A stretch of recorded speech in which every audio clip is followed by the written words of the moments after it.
ball against a pretty solid defense in Edwardsville? You know, it's this is a lot of great football down here. People don't talk about in the Chicagoland area, but we're aware of the kind of football that comes out of here. Great football tradition right here in Edwardsville. So we were concerned about how fast their defense would play. I don't want to say I was surprised that we moved the ball the way we did, because we've been doing that in the last 4 or 5 weeks, but I was surprised at how much success we had against a good defense like that. So nothing but respect for them and their coaching staff, and the season they had. Yeah, what did you know about that line coming in? I mean, obviously Epinesa is probably known about everywhere. Yeah, so I mean, I've read about that guy a million times. Probably one of the better athletes, in the state in a long, long time. Being a 3-sport superstar that he is. And the other guy, 77, is a good player as well. I like 88 too, a lot. Really like those guys. It's a lot of it's schematically. It's not like we have to just square those guys up and move them in our offensive scheme. So there are things we can do to take advantage of, and I thought we did a good job of that today. We also have a quarterback and some receivers that do great jobs as well to keep people balanced up.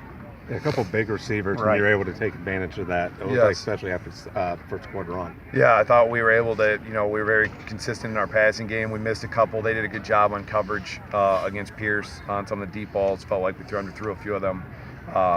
But, it wasn't like we wanted to just line up and try to run the ball down their throat. It was not going to happen. You can't do that against them. So we wanted to do things out on the perimeter and off tackle. They're a very, very fast defense. There's a lot for our offense and how they blocked today against, one of the better defenses in the state. How big of a start was that to the second half? You get a 3 and out and then come right back down the field and score. That's huge. We always talk about grabbing the momentum of the game in the second half.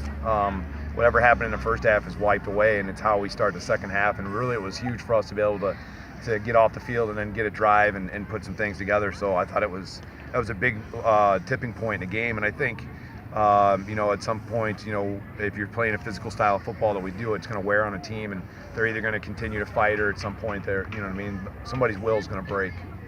Yeah, I mean, same thing momentum-wise, heading into the locker room. You score there at the end of the first half.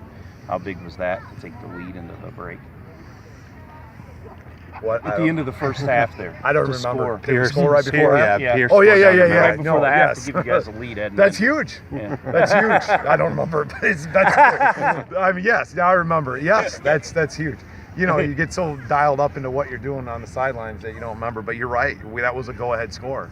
So, yeah, I thought it was, it's like, the fumbled punt early in the game. Right. It gave them their momentum, and then they're like, hey man, it's giving people momentum, and they stole it from us and did a great job of holding on to it. And I think the play right at the end of the half got us back into it, believing like, hey, we're back in the game.